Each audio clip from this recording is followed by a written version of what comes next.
Welcome to U.S. Immigration TV.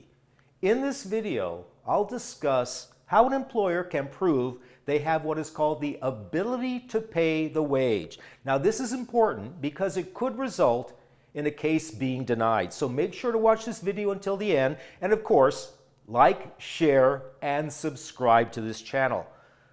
Now, whenever an employer petitions or sponsors an alien for an employment-based immigrant visa or green card through labor certification or what's called PERM, the employer must demonstrate that they have the ability to pay the alien salary from the time the case is filed until the alien or beneficiary obtains lawful permanent resident status. In other words, if an employer is going to petition a worker, the employer must prove to the USCIS that the employer is earning enough money to afford to pay the worker's salary. Now, I've posted several videos on this channel as well as written articles in my weekly immigration column as well as on my website and Facebook page about petitioning workers for green cards. In fact, family members can petition other family members for an employment-based green card, including caregivers and housekeepers.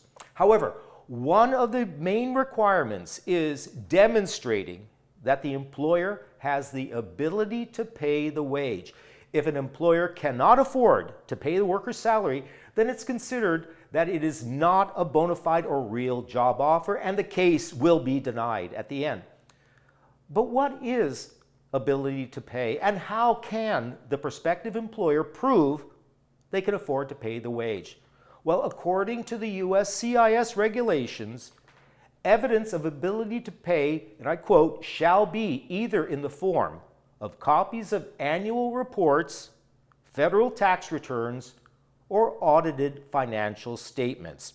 Now, if an employer is a large company and has 100 or more workers, then a statement from a financial officer of the company that the employer has the ability to pay would also be sufficient. Now, in appropriate cases, additional evidence such as profit and loss statements, bank account records, or personnel records may be submitted by the petitioner, or the service may request them. Now, USCIS officers can also conclude that the employer has established the ability to pay the wage in any of the following circumstances. Number one, net income.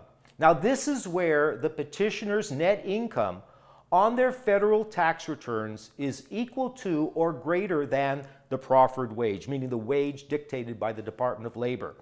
If they are a sole proprietor, like a private household who's petitioning a caregiver or housekeeper, they also have to show they can afford their own household expenses as well as the employee's salary from their net income. Now, I remember I one time had a situation or consultation. An elderly lady wanted to petition her niece as her caregiver in her home. And the salary for the caregiver was about $30,000 a year back then, but the aunt was only earning about $45,000, and she would not have the ability to pay, because by the time she paid the worker's salary, there would not be enough money left over, let's say, for food, utilities, rent, or mortgage. There can also be situations where a company is earning millions of dollars in gross income, but they have great accountants, and by the end, with all the deductions and stuff, they're reporting a loss of $100,000.